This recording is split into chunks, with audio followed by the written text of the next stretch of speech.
everyone. Thank you for joining us. I'm Lana Zach in New York. We are following the latest developments from yesterday's attempt on former President Trump's life. Here's what we know at this hour. The former president is safe and sustained no major injuries. A rally-goer died in the attack, and 2 others are still in critical condition. We will bring you updates on their health as we get them.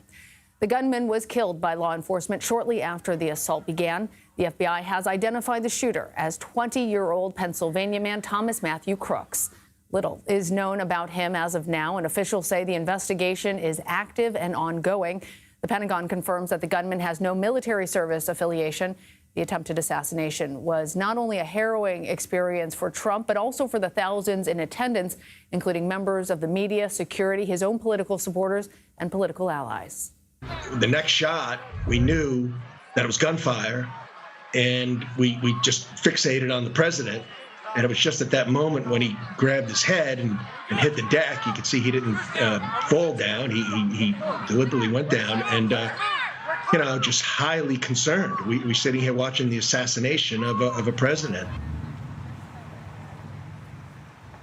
Joins us now. He was at the rally last night when shots rang out. So, Scott, at this point, what more are you learning about how this shooting unfolded? Each hour that goes by brings more or wider street closures and more law enforcement to this area. We're in Butler County, which puts us just north of Pittsburgh, in a relatively rural area. They used a farm fairground for this event last night. A huge open space, usually reserved for farm shows.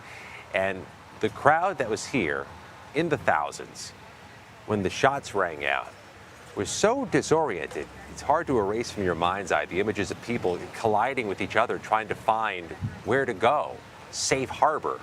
There were so many people so tightly packed, there were no places for some people to go. The crowd was almost immediately evacuated out of here, and this has become an enormous, if not historic, crime scene and criminal investigation. I spoke to the local DA a short while ago who says there are whole different layers of government now involved with this, but that the feds are taking the lead. We know the reports the shooter was a 20-year-old from nearby Bethel Park, Pennsylvania. What remains unknown, though, is the motive. He was a registered Republican who had very little social media presence for somebody his age, and it is the question overarching so much of this.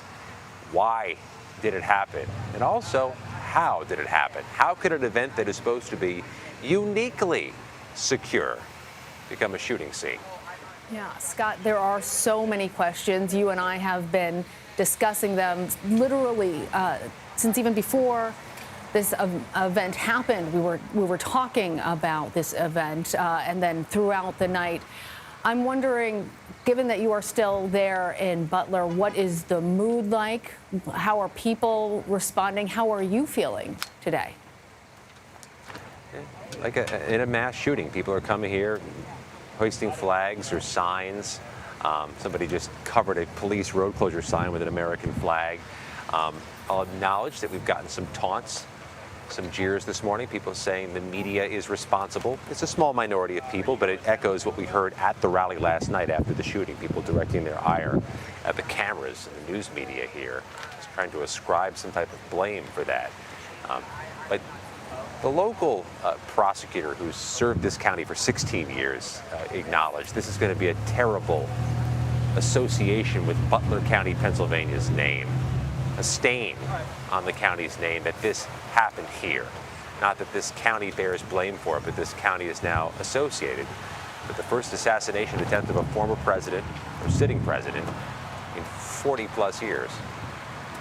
All right, Scott McFarland, thank you.